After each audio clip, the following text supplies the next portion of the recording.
odds makers are not giving Felicia Spencer a lot of respect, and understandably so. Amanda Nunes, the Right. greatest of all time.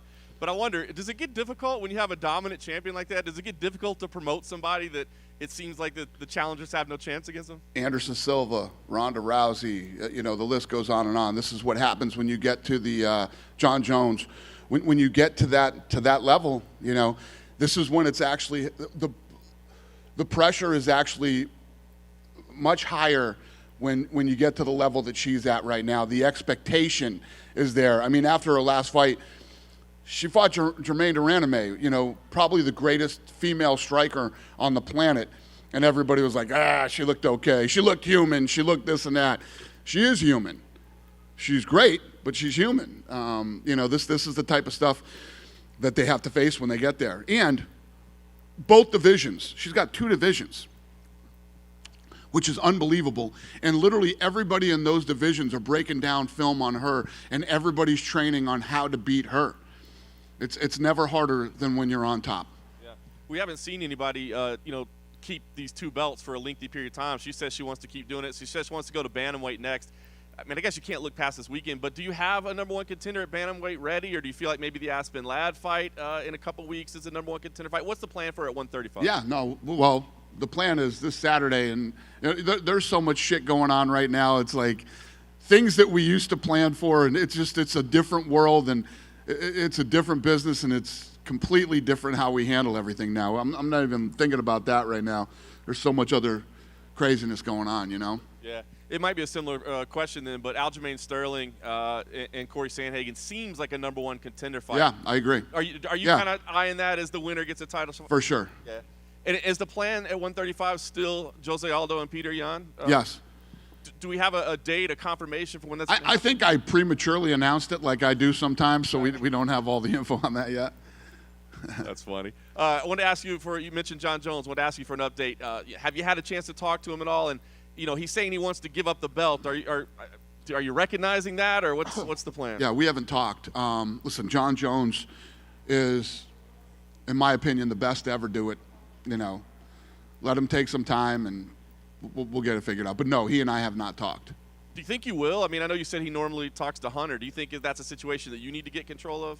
I don't know.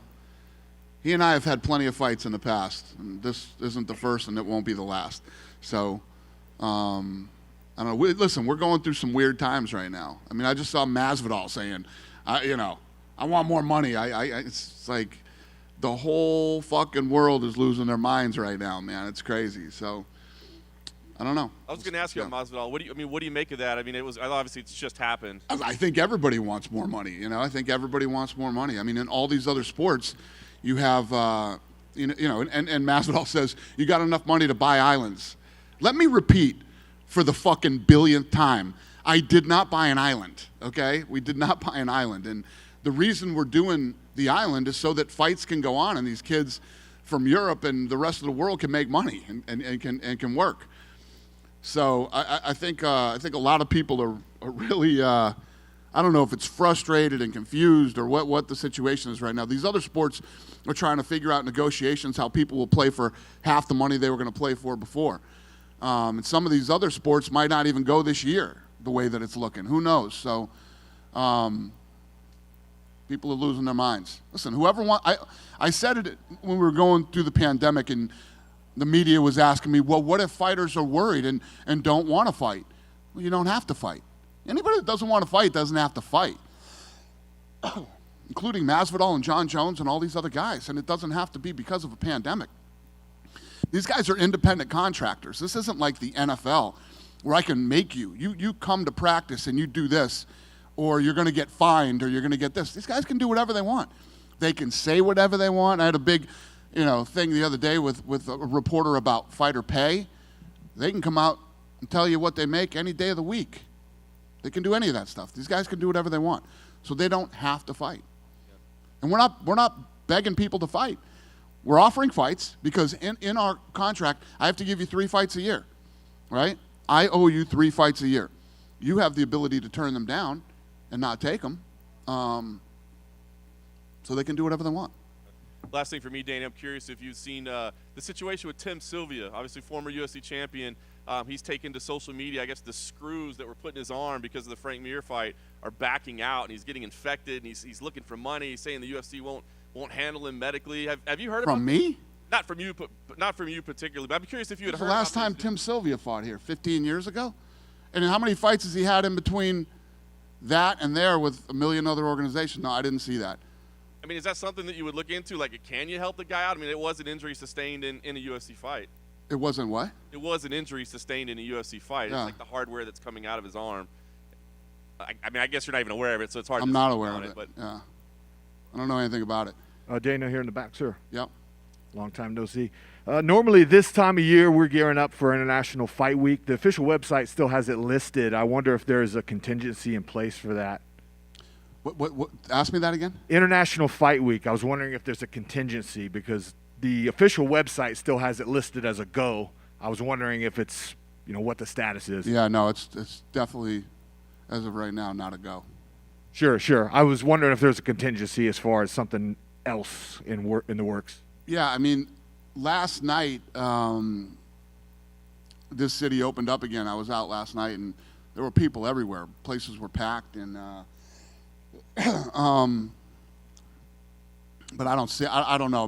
Like I said to you guys before, unless the world changes really fast in the next couple of months, and there's crowds again and all that other stuff, we're not even looking at anything like that. I'm literally looking at the rest of this year. There will be no gates. There will be no crowds. There will be none of that stuff.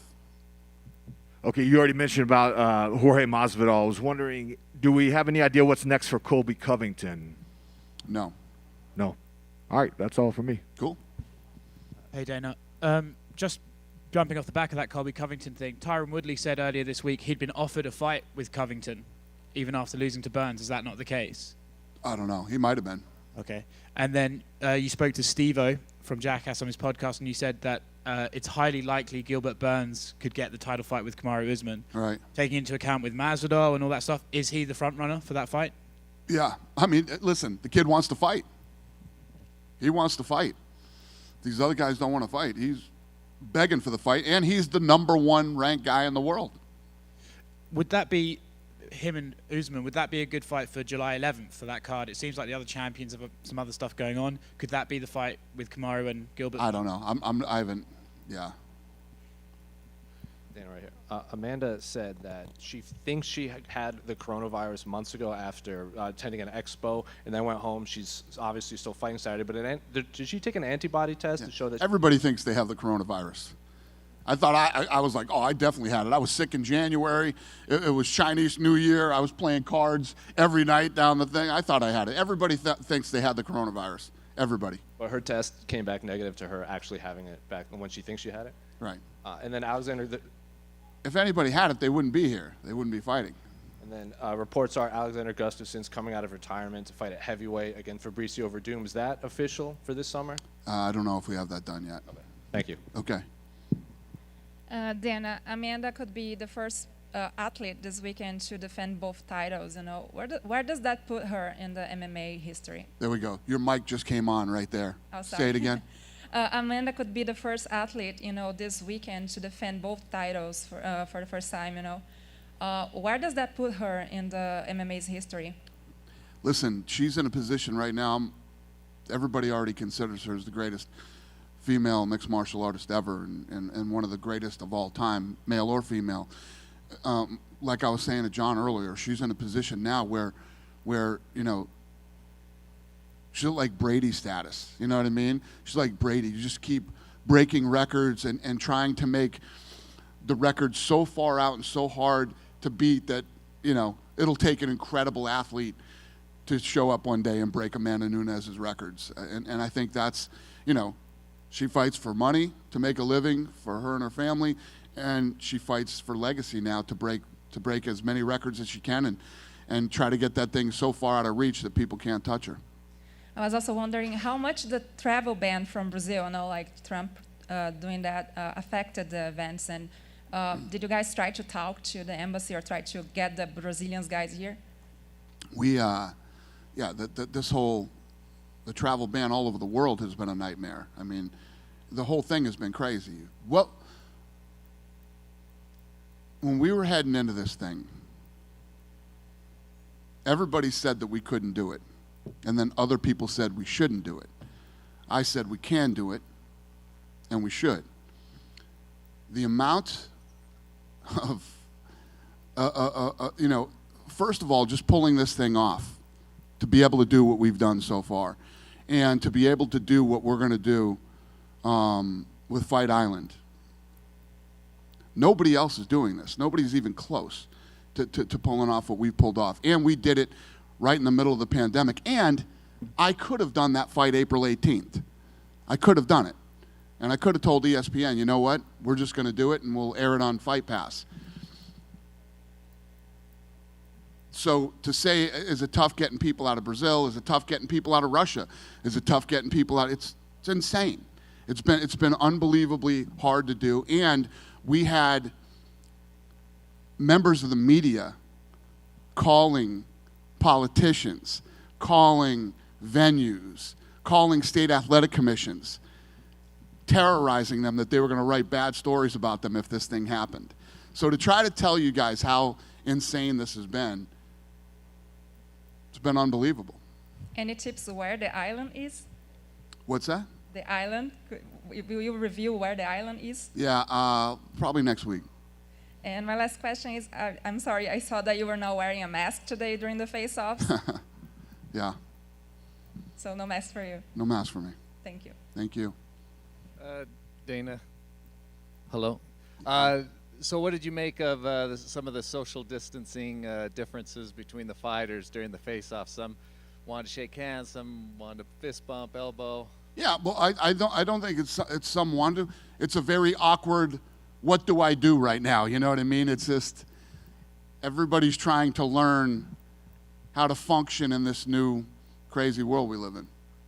It seems like the commission's easing up a little bit at a time. I noticed. I wouldn't say that the commission is eased up. These guys, first of all, they had to get one under their belt to feel comfortable here and feel like that. I believe they know what we're capable of and what we can do, and they didn't doubt that we could do it. Just they had to get one under their belt and feel comfortable. And now this is going to be our, what, fifth, I think. And, by next week, we'll be into our sixth event. And, everybody's going to start getting a lot more comfortable. Nobody's been sick. Nobody got hurt. Florida, Brazil. We did the first one in Brazil, really, with no crowd. Everything's been fine. And the amount of people that have been tested and the amount of people that have been positive.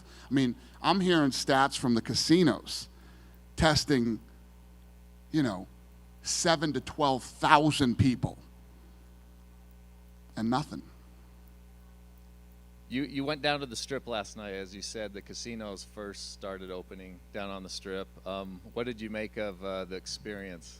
It's pretty crazy. I mean, I went to the Bellagio, and they have like hand washing stations everywhere where you can wash your hands, and they have the sanitizer all over the place and wipes, and then you have the dividers at the tables and all this stuff. It's going to be interesting to see how all of this plays out.